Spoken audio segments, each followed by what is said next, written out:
Hola amigos de la oscuridad, bienvenidos a nuestro primer vídeo del canal. Hoy queremos empezar con un caso que los investigadores tardaron en resolver más de 40 años, para lo cual tenemos que viajar a California, 1973.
Nuestra historia comienza en un pueblo llamado Visalia, en California.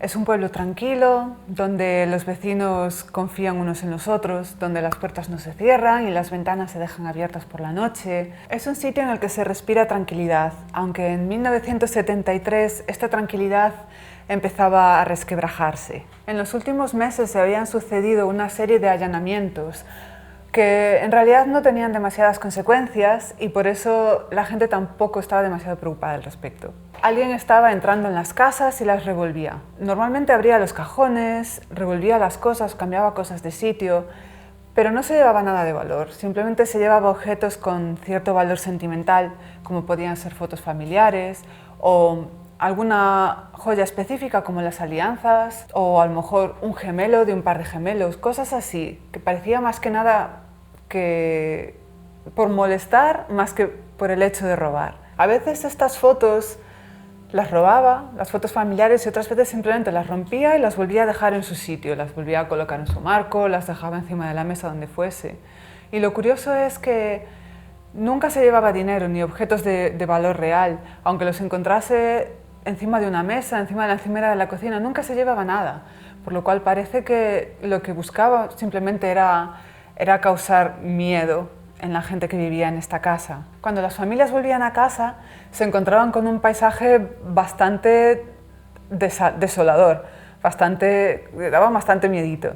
Es decir, se encontraban la casa revuelta, los cajones sacados de las cómodas, se encontraban fotos rotas y era muy común, si no en todos los casos, que la ropa interior femenina se encontrase también desperdigada por la casa. Si no se encontraba desperdigada de la casa, lo que había hecho el intruso era a lo mejor amontonarla encima de una cómoda o en alguna ocasión la dejó también apilada dentro de una cuna. Es decir, que parece que jugaba con ella y lo que quería era pues desorientar y causar miedo. Esto ocurrió alrededor de 120 veces en las que el intruso se cuidaba muy bien de no dejar pistas y nada que lo pudiese incriminar. De hecho, parece que sabía muy bien lo que hacía, incluso parece que se conocía los itinerarios y los horarios de las víctimas. Y lo que es más importante, nunca hizo daño a nadie, nunca hasta el 11 de septiembre de 1975. En esta ocasión su objetivo no era el saqueo ni el allanamiento, sino que era el rapto. Su víctima iba a ser Beth Snelling, de 16 años, que vivía en la casa familiar con sus padres. Pero el plan de nuestro intruso salió mal y cuando arrastraba a Beth a través del garaje, su padre, Claude Snelling, escuchó ruidos extraños proveniendo de esa zona de la casa y salió en su ayuda, salió a ver qué estaba pasando. Cuando llegó al garaje, se encontró al intruso intentando llevarse a Beth a punta de pistola, con lo cual le grita, le dice, déjala ir. Estúpido. Lo intenta parar, le grita, intenta que se detenga y en ese momento es cuando el intruso saca una pistola detrás de su chaqueta y le dispara 2 veces. Gracias a la confusión del momento, Beth consigue zafarse del intruso, de su secuestrador, y corre al interior de la casa donde su madre ya había arrastrado a su padre, que por desgracia minutos después moriría a causa de las heridas del arma de fuego. Pese a lo grave del asunto, por lo menos esto sirvió para hacer un retrato robot que Beth Snelling consiguió recordar gracias a una sesión de hipnosis llevada a cabo por un psicólogo de la policía, con lo cual hicieron un retrato robot del intruso que pudieron repartir en la comunidad. En apoyo al retrato robot se ofreció una recompensa de $4.000, que seguía al cambio hoy en día unos $19.000. A raíz de este momento, que fue bastante traumático para la comunidad, la gente empieza a estar un poco más atenta a lo que pasa alrededor, lo que pasa en el barrio. Es decir, si ven intrusos, gente que no conocen por el barrio, pues están más vigilantes. Si ven huellas alrededor de su casa, a lo mejor ya avisan a la policía. Y esto es lo que ocurrió el 12 de diciembre de ese mismo año, cuando una familia alertó a la policía de que habían encontrado huellas sospechosas alrededor de su casa. El barrio resultó ser uno de los que parece que eran más comunes para visitar a este que ya se denominaba el saqueador de Visalia, y decidieron mandar a 2 detectives para ver si conseguían atrapar al sospechoso. Los encargados de esta tarea fueron el inspector McGowan y su compañero, que a las 8:30 del 12 de diciembre de ese mismo año fueron capaces de detectar al saqueador de Visalia intentando entrar en otra vivienda. Al ver a un hombre extraño y sospechoso merodeando alrededor de la casa, el detective McGowan decide entrar en acción y con su pistola en mano corre a enfrentarse al sospechoso. Todavía apuntándole con la pistola le da el alto y el sospechoso, todavía de espaldas, se pone a gritar histéricamente con una voz aguda, casi femenina, reporta McGowan. Gritan: «Por favor, no me mates, no me hagas daño, no me hagas daño». Mientras chilla histéricamente, McGowan todavía se acerca a él apuntándole con el arma, a oscuras, en plena noche. McGowan se acerca, sigue acercándose, y en un momento, cuando el sospechoso se gira, todavía con las manos en alto, hace un movimiento extraño, saca su pistola del bolsillo de la chaqueta y dispara al detective. La bala alcanza la linterna de McGowan que tenía colocada al lado de su arma, sin darle a él, y la luz se apaga. La luz se apaga y el sospechoso se escapa. I fell down, the impact knocked me back, and he continued to run, throwing some items apparently taken in a burglary. El sospechoso consigue escapar y McGowan, igual que lo había hecho Beth Snelling, se somete a una sesión de hipnosis para intentar apurar un poco más el retrato robot que la chica había dado. Y la característica más destacable que él recordaba era su cara de bebé, la cara de bebé del individuo. Dice, baby face, es lo que veo. Pero, ¿quién era este hombre con cara de bebé? Nuestro hombre es Joseph James DeAngelo, nacido en Bath el 8 de noviembre de 1945, de padres Catherine DeGroat y Joseph James DeAngelo Sr., un sargento de la Armada de Estados Unidos. Al parecer no tuvo una infancia sencilla. Parece ser que fue bastante traumática, empezando por el hecho de que tuvo que presenciar la violación de su hermana pequeña de 7 años por unos soldados en un almacén de Alemania Occidental, donde su padre había sido enviado para la Segunda Guerra Mundial. Aparte de esto, al parecer su padre llevaba una temporada abusando sexualmente de él, según ha indicado su hermana. Quizás por todas estas cosas es por lo que el pequeño Joseph James DeAngelo en el colegio ya mostraba signos de problemas de conducta, ya que en varias ocasiones le pillaron robando o incluso era bastante frecuente que maltratase a animales, lo cual desde luego no es un buen signo ni presagio de buenas cosas en la vida. En 1964 se alista con la Marina, lo que le lleva a servir 24 meses en la Guerra de Vietnam. En el 68 se gradúa con honores con la Policía Científica y más adelante en Justicia Penal. Tras pasar una serie de cursos de posgrado y acudir a formación policial, en 1973 se une a la policía de Roseville para formar parte del cuerpo de policía de Exeter, un pueblo bastante cerca de Visalia, hasta 1976, cuando se muda a Auburn. Y no es coincidencia que los casos del saqueador de Visalia ocurriesen durante este periodo de tiempo que él trabajaba para la policía de Exeter, porque él era el que investigaba los casos. Él era el que decidía si los casos se investigaban, si se dejaban cerrados, decidía qué pruebas se archivaban y cuáles no, y posiblemente él había robado y manipulado pruebas de las escenas de crímenes que él había cometido y que él era el encargado de investigar. Es decir, tenía el sistema perfecto, el sueño de cualquier criminal. Y entonces, si tenía un sistema tan bien montado que le funcionaba tan bien para hacer lo que él quería, ¿por qué se muda a Auburn? Bueno, pues muy posiblemente por miedo, porque había tenido ya 2 encuentros con 2 personas que posiblemente lo podían identificar y seguramente no se sentía tan seguro ni tan impune como se había sentido hasta este momento, con lo cual tenía que desaparecer. Así que en 1976 se traslada a Auburn y parece que con el cambio de aires cambian también sus crímenes. En junio de 1976, los canales de noticias locales empiezan a hacerse eco de una serie de violaciones que se están llevando a cabo en la zona del condado de Sacramento. Parece ser que es un mismo agresor en todos los casos, ya que su modus operandi es siempre el mismo. Su modus operandi era esperar a que el marido abandonase la casa de noche, generalmente para ir a trabajar. Cuando la mujer se encontraba sola en casa, la atacaba, previamente atándola de pies y manos. Al parecer las ligaduras eran tan fuertes que las víctimas sentían entumecimiento en sus manos varios días después de que ocurriera el ataque. Una vez que las víctimas estaban fuertemente atadas de pies y manos, procedía a violarlas. Por lo general era un ciclo de violaciones y descansos que duraban varias horas. Después de un primer abuso, la víctima se quedaba atada todavía generalmente en su dormitorio cuando el saqueador se dedicaba a vandalizar un poco la casa, volvía a revolver cosas, se cocinaba la cena, abría la nevera y cogía lo que le apetecía para comer y beber, se tomaba un descanso y luego volvía a la habitación para volver a abusar de la mujer.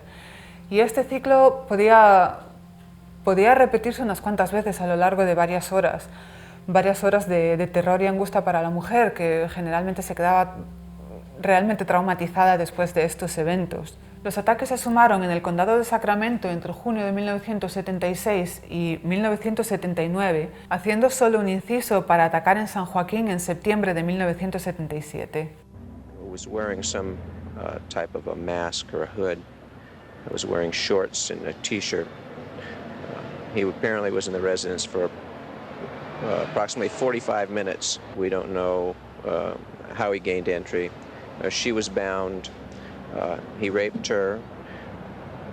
He didn't bother anyone else in the residence, and the young girl's father and older sister were inside the residence at the time, were unaware of the attack. La investigación pronto levantó similitudes entre estos casos y se llegó a la conclusión de que era un solo individuo el que actuaba y se le dio el nombre del violador de la zona este por su área de actuación. Estas similitudes tenían que ver principalmente con su modus operandi, con la forma de actuar de DeAngelo, que era en realidad bastante fiel a sus días de saqueador de Visalia.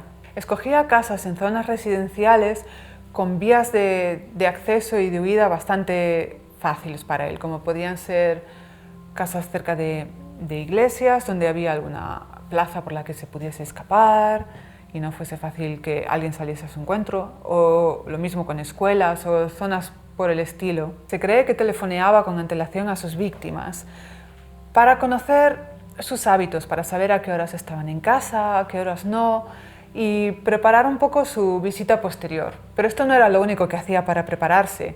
Una vez que sabía los horarios de sus víctimas, días antes de su ataque, del ataque real, se escabullía dentro de las casas. Ya hemos dicho que en Visalia nadie cerraba las puertas ni las ventanas. Entonces se metía dentro de las casas y quitaba cerrojos. Si en la puerta de atrás había una puerta corredera con un seguro, lo quitaba. Quitaba los seguros de las ventanas, desarmaba las pistolas que pudiese haber en la casa. Es decir, preparaba un poco el terreno para poder acceder con comodidad y sin problemas el día que él tenía planeado atacar. También se cree que durante estas visitas previas Podía esconder materiales que fuese a necesitar durante el ataque dentro de la casa para no tener que llevarlos con él el mismo día, o a lo mejor era como un backup, algo por si acaso, ¿no? Era material extra por lo que pudiese ocurrir. El hecho de que se preparase tan bien y de que diese la sensación de que sabía demasiado bien lo que estaba haciendo, porque también la policía tenía la sensación de que conocía demasiado bien los códigos de la policía, que sabía demasiado bien cómo la policía iba a reaccionar a una llamada de socorro por parte de la víctima, sabía cómo iban a reaccionar y por lo tanto sabía por dónde tenía que escapar, porque sabía por dónde la policía iba a llegar a la zona. Y es por esto que algunos investigadores pensaban que nuestro individuo, Joseph James DeAngelo, podía tener, como de hecho tenía, formación militar y o policial. Pero además ya había quien de alguna manera unía los casos del saqueador de Visalia con los del violador de la zona este por el modus operandi, aunque no era un punto de vista muy popular en la investigación y en ese momento no se estudió más a fondo, lo cual hubiese llegado muy probablemente a la detención de DeAngelo mucho antes de lo que ocurrió en realidad. Pero dentro de la impunidad que le daba el control absoluto de la situación, hubo un momento en el que DeAngelo tuvo miedo, y fue el 2 de febrero de 1978 cuando Brian y Katie Maggiore se le encontraron en la calle en un barrio de Rancho Córdoba que él solía frecuentar para sus ataques. Al sentirse acorralado, DeAngelo le pegó un tiro a cada uno. Esta vez había vuelto a matar, tenía 2 víctimas más, ya eran 3, y había sido por miedo y de alguna manera para protegerse a sí mismo. Pero su motivación pronto iba a cambiar. Al igual que ocurrió con el saqueador de Visalia, el violador de la zona este iba a esfumarse. ¿Y por qué iba a ser si no? Porque DeAngelo iba a volver a mudarse. En octubre de 1979, DeAngelo es cazado en un supermercado intentando robar un martillo y un bote de spray repelente para perros y es expulsado del cuerpo de policía de Auburn. El despido y los 6 meses de libertad condicional no le sentaron nada bien a Joseph, que reaccionó amenazando de muerte al jefe de policía de Auburn, que poco después declaró que su hija había visto a una persona apuntando una linterna a través de su ventana en plena noche y se cree que era DeAngelo.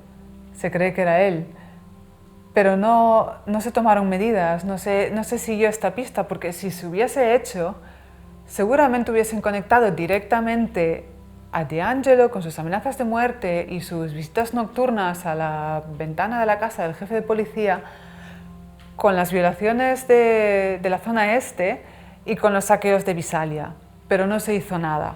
Y con esto, sus últimos ataques como violador de la zona este habían tenido lugar en el verano del 78 en las localidades de Stanislao y de Yolo. Eran 5 casos más que se acumulaban a los que ya habían ocurrido durante estos 3 años de terror a los que había sometido a las víctimas de sus ataques, a las que todavía seguía aterrorizando a distancia, porque tenía la costumbre de llamar a sus víctimas por teléfono semanas, meses e incluso años después de los ataques, simplemente para aterrorizarlas con amenazas de muerte. Y esto era una costumbre que iba a mantener a lo largo de los años.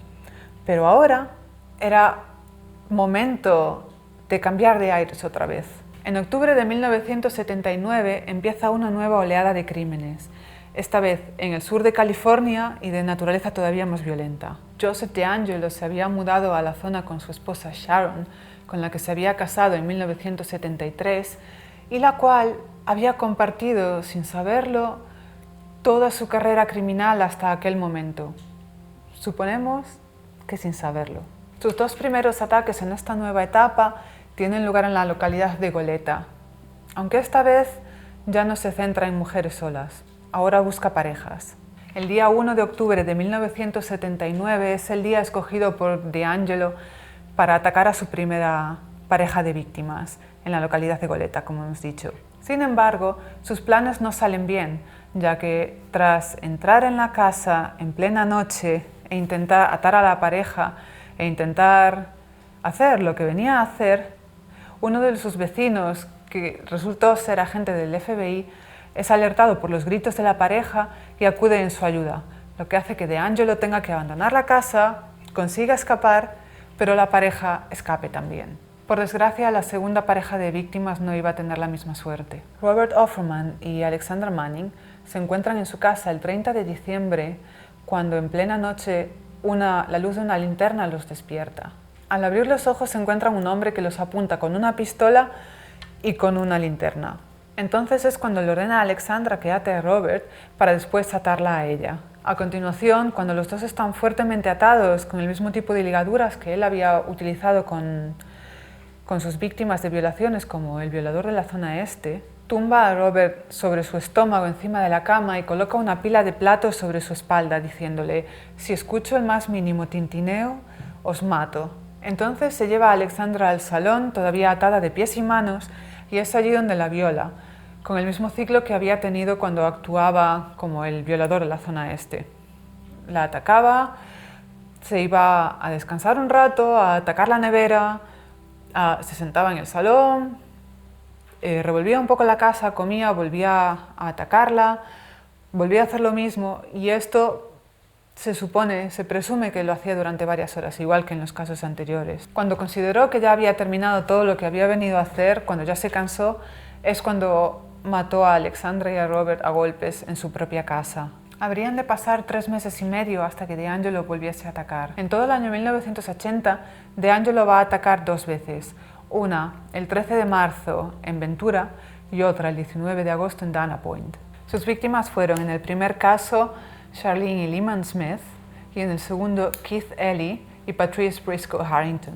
El caso de Charlene y Lyman Smith fue, en cierto modo, diferente, porque por el uso de un nudo, una ligadura inusual que todavía no había utilizado. Era un nudo chino llamado nudo de diamante, que por un periodo muy corto de tiempo, posiblemente solo durante la resolución de este caso, le valió el alias del asesino del nudo de diamante, ya que no habían sido capaces de ver la similitud entre el modus operandi en este caso y los casos anteriores de Goleta. Pero como digo, este seudónimo no le iba a durar demasiado. A él ya se le conocía como el Original Night Stalker o el Night Stalker en aquel momento. El Original se le puso más tarde gracias o por culpa de Richard Ramírez, del que posiblemente hablaremos en algún momento en este canal, tiempo al tiempo, y todavía iba a atacar 3 veces más antes de desaparecer de la faz de la tierra durante casi 40 años. Manuela Withorn fue atacada en su casa de Irving el 6 de febrero de 1981, mientras su marido se encontraba ingresado en el hospital. Esto previsiblemente no era algo que DeAngelo tuviese en cuenta, ni que posiblemente ni que supiese con antelación, lo cual le hizo de alguna manera cambiar sus planes y actuar de una forma más parecida a como lo había hecho como el violador de la zona este, es decir, sin un hombre envuelto en el tema. Pero el asunto iba a acabar de la misma manera que lo estaba haciendo últimamente, con Manuela muerta en su casa. Aparte de que no había muerto el marido de la víctima junto a ella durante el ataque, aparte de esto, el modus operandi era exactamente igual que lo que había estado haciendo en otras ocasiones, salvo por un detalle, y es que al principio parecía que el televisor de la casa había sido robado, cuando en realidad lo que había ocurrido era que DeAngelo lo había llevado al patio trasero, y no se sabe para qué, si para fingir un robo que no había salido bien, o simplemente lo había utilizado para ayudarse a saltar la verja. No se sabe. Unos meses después, el 27 de julio, volvería a Goleta para atacar a Sherry Domingo y a Gregory Sánchez. El merodeador nocturno original, o Original Night Stalker, no volvería a actuar hasta pasados 5 años, hasta un 4 de mayo de 1986, cuando decide cobrarse su última víctima, Janelle Lisa Cruz, en su casa mientras el resto de su familia está de visita en México visitando a otros familiares. Es curioso pensar que espera 5 años para volver a atacar. ¿Y por qué? Muy posiblemente porque el ataque anterior a Sherry Domingo y Gregory Sánchez no salió como él se esperaba. Cuando entró en la casa se encontró que Gregory estaba levantado. Era algo que él, desde luego, no había tenido en cuenta. Y era un hombre bastante más corpulento que él y aparentemente bastante más fuerte. En ese momento, cuando cuando se ve acorralado, es cuando dispara a Sánchez en la cara, con un disparo que atraviesa desde su mejilla, desde el frente de la cara y le sale por la nuca, pero lo deja simplemente noqueado, no lo mata. Mientras Gregory yace en el suelo, DeAngelo corre a atar a Sherry para mantenerla bajo control. Y es en este momento cuando Gregory vuelve a recobrar un poco su conciencia y se vuelve a enfrentar a DeAngelo. Es en este momento cuando los dos se empiezan a pelearse y hay un forcejeo durante el cual al final es DeAngelo el que consigue matar a golpes a Gregory. Pero a pesar de que él es el que acaba ganando, por decirlo de alguna manera, este evento debe haberle causado algún tipo de sensación incómoda. Es decir, es un momento en el que él se da cuenta de que lo podrían haber matado, de que le podrían haber hecho daño o de que incluso lo podrían haber pillado. Y son cosas que él no quería hacer, con lo que dice, bueno, a lo mejor tengo que dejarlo ya, tengo 31 años, lo cual ya era una edad un poco mayor de lo que los investigadores hubieran esperado para alguien cometiendo este tipo de crímenes. Y él ya no tenía la misma fuerza física que tenía cuando era más joven para hacer este tipo de cosas, con lo cual se debe sentir más inseguro y piensa que a lo mejor lo sensato es dejarlo ahí y dedicarse a una vida más tranquila. Así que parece que DeAngelo había decidido dejar a un lado la vida de crimen y horror para dedicarse a otros quehaceres, a otros menesteres, pero la policía no iba a dejar las cosas así. Aunque no tenían mucho por donde tirar, no tenían apenas evidencias que pudiesen trabajar que pudiesen utilizar para llegar a ningún sitio, seguían investigando, seguían buscando información donde podían para seguir manteniendo el caso vivo. Pero no fue hasta el 2001, con el avance de las técnicas de ADN, cuando se pudo comparar muestras de los casos del violador de la zona este con casos del merodeador nocturno original y se dieron cuenta de que era un único individuo, con lo cual las investigaciones empezaron a llevarse en paralelo y al individuo empezó a conocerse como el EARONS. Pero en este punto no se podía hacer mucho más. No había muchas más pruebas físicas que se pudiesen analizar ni que pudiesen llevarse a ningún lado. Y sin embargo, había muchas personas, incluso investigadores anónimos, que se obsesionaron con el tema de tal manera que la investigación nunca paró de moverse. Siempre había alguien que estaba investigando y buscando más información en el caso. Y esto es precisamente lo que le pasó a la autora Michelle McNamara, que se obsesionó completamente con el caso, de tal modo que escribió un libro extremadamente exhaustivo llamado I'll Be Gone in the Dark, o El asesino sin rostro en español, en el cual ve la necesidad de buscar un alias diferente a este individuo que aglutine todos los casos que se le pueden atribuir. Y con esto llega al nombre de Golden State Killer, que es como se le conoce hoy en día. Y el nombre se lo debemos a Michelle McNamara. Sería en 2016 cuando la investigación daría un vuelco completamente. Y es que tras haber sacado el FBI nuevos retratos robot y haber ofrecido una recompensa de $50.000 a cambio de cualquier información que llevase al arresto de algún sospechoso, lo que de verdad dio un vuelco a la investigación fue la idea totalmente innovadora de un detective que llevaba 20 años trabajando en el caso. Este detective se llamaba Paul Halls y tras haber trabajado en otro caso en el que se le había introducido a esta tecnología, decidió que una buena idea podía ser enviar el ADN de los casos del Golden State Killer a una web de análisis genealógico como MyHeritage para ver si él mismo o alguno de sus familiares había añadido su ADN al sistema. Y esto dio un resultado. Al parecer, un primo tercero, un primo lejano de DeAngelo, tenía interés en saber si tenía algún familiar lejano y había enviado su ADN a la web, con lo cual sabían cuál era la línea genealógica que tenían que seguir para encontrar a su sospechoso. Tras cotejar los resultados con una lista de unos 5 sospechosos, al final se dieron cuenta de que el más probable era Joseph James DeAngelo, por su edad, por la zona en la que se había criado, por donde había vivido, por su historia. Pensaban que era uno de los candidatos más posibles. Con lo cual, el siguiente paso era conseguir su ADN.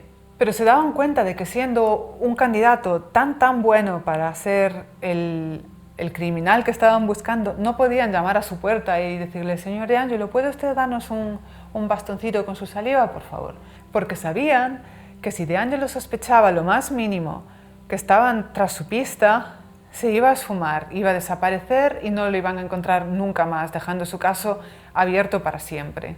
Así que la estrategia fue vigilarlo. Lo vigilaron durante una semana, durante la cual vieron sus rutinas, vieron todo lo que hacía, vieron que era un hombre de 72 años, muy activo, en muy buena forma física, tanto que los agentes que lo espiaban, que lo vigilaban, decían que parecía que tenía la actitud física de un hombre de 50 años. Hacía sus viajes en moto, por la autopista, a gran velocidad, hacía sus tareas en el hogar, es decir, estaba en muy buena forma. Y un día, en uno de estos paseos, al llegar a su casa, tiró a la basura, al contenedor exterior, un vaso de café del que estaba bebiendo. Error. Los agentes no tardaron ni un minuto en salir del coche, coger el vaso del contenedor, guardarlo en una bolsa de pruebas y llevarlo a su laboratorio. ¿Y cuál sería el resultado?